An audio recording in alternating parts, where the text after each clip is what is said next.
the school that her children attend, noting the family's daily schedule. How convenient. Yet Democrats and the Speaker of the House, Nancy Pelosi, continue to dismiss the concerns that justices are in danger. Here's how the Speaker responded to our own Kelly Dukart. Watch. How can you say that the justices are protected when there was an attempt on Justice Kavanaugh's life? You said the justices are protected, but there was an attempt on Justice Kavanaugh's life. It's protected. The justices are protected. This issue is not about the justices. It's about staff and the rest. The justices are protected. You saw the Attorney General even. Yeah, what happens on the weekend? I mean, what would ever happen on a weekend? I can't even imagine. Joining us with reaction, today's company, Turning Point USA contributor and BizPac Review columnist Erin Elmore, and radio host for KDW in Las Vegas, Steve Sanchez. All right, Erin, Steve, welcome back to the show.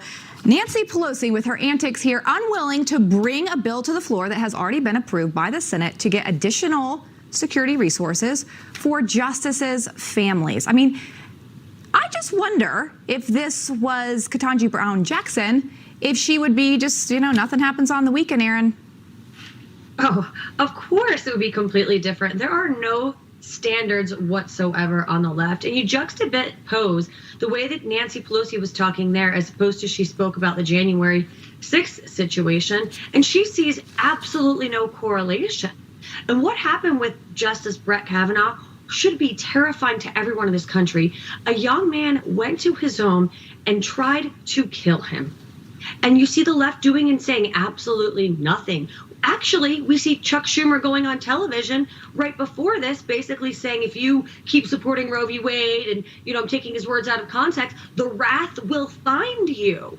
So I don't understand how these liberals have the audacity to sort of brush this off like there's no problem whatsoever, and they bang their fist about January 6th. One should condemn all acts of violence, whether it's riots in Portland or New York City or LA or January 6th or what happened to Brett Kavanaugh. Every single attempted or actual act of violence must be condemned to be taken seriously.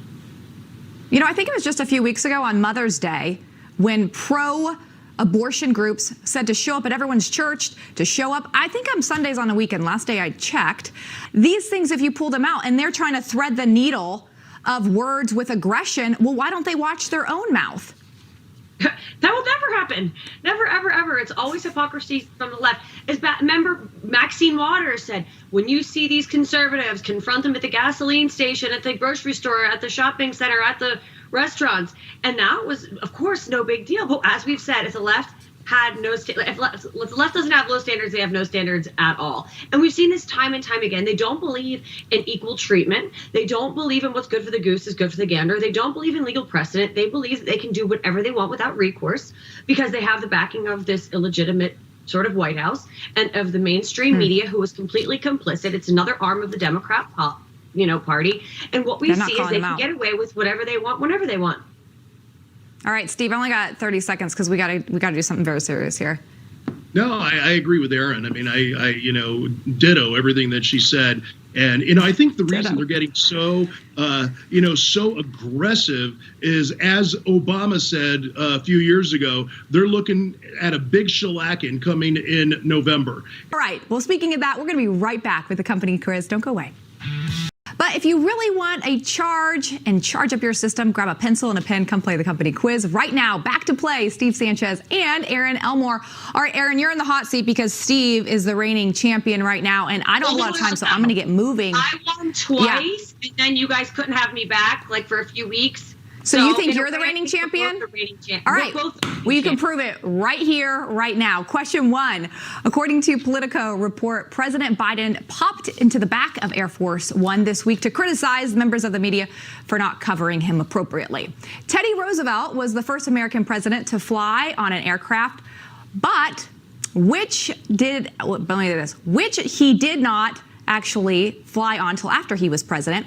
Air Force One got its name during what presidency? Franklin D. Roosevelt, Harry Truman, Dwight Eisenhower, or John F. Kennedy? Under what presidency did it get its name?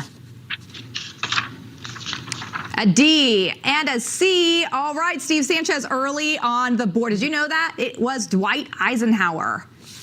President Kamala Harris got a new assignment this week at the Summit of Americas, since she was doing so well on her other assignments.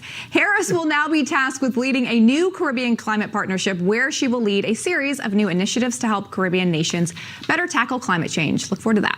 Well, the weather is usually pretty warm in the Caribbean, but it's not the only thing that's hot there. In which of these Caribbean countries will you find the world's second hottest pepper? A, Haiti, B, Barbados, C, the Cayman Islands, or D, Trinidad and Tobago?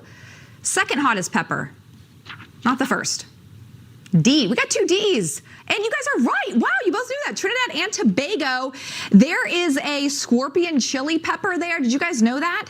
1.2 million Scoville heat units. 2-1. Question number 3. On Wednesday, President Biden appeared on Jimmy Kimmel Live for his first one-on-one interview in nearly 4 months.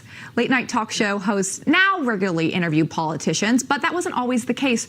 Who was the first presidential candidate to appear on a late night talk show host? Was it A, John F. Kennedy, B, Richard Nixon, C, Hubert Humphrey, or D, that's a D, Ronald Reagan? That's a D. Ronald Reagan's D. That's a little typo on our part. We have a B, I like that, and a C. Both of you got it wrong. It was A. Oh, wow, look at that money there. It was A. It was John F. Kennedy. Well, obviously, none of us knew that, unfortunately. I like your money, Erin. That's very beautiful. All right, we're doing good. Question number 4 here. It's very, yeah. 2020, I like that. All right, well, earlier today, former President Barack Obama, speaking of presidents, he spoke in Denmark at the Copenhagen Democracy Summit. Denmark is known for its Danishes, they are amazing, and for being the home of the Legos. But did you know that Great Danes, the dog, they're actually not Danish? Where did Great Danes originate? A, Austria, B, Germany, C, Scotland, or D, Wales? Here's a Great Dane. My dad had a Great Dane. Great Dane. My son wants a Great Dane. Something mixed. They're really pretty dogs. All right, we have 2 Bs. Wow, both of you guys knew this. Did you know this? I'm always like so impressed when people know this stuff. Same here. Steve 3, Erin 2. Going into question number 5. All right, so this is, Erin, you need to get this right so we can go to tiebreaker. All right.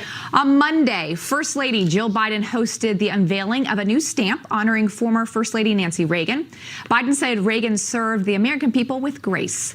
Who was the first American woman to be featured on a U.S. Postal Service stamp? Was it A, Molly Pitcher, B, Martha Washington, C, Pocahontas, or D, Susan B. Anthony? I actually really like that stamp. It's beautiful. D. Oh, you both guessed Susan B. Anthony. It was actually Martha Washington. She was the first one. And general issue the postage stamp went on sale in 1847 and depicted Benjamin Franklin. How much was this stamp worth? 47. Steve? You don't get choices? 1 cent. Yeah, that's a good guess. I was going to say 1 cent. Well, you can't guess the same, Erin. Well, why? If it's the right answer, we can both get it right.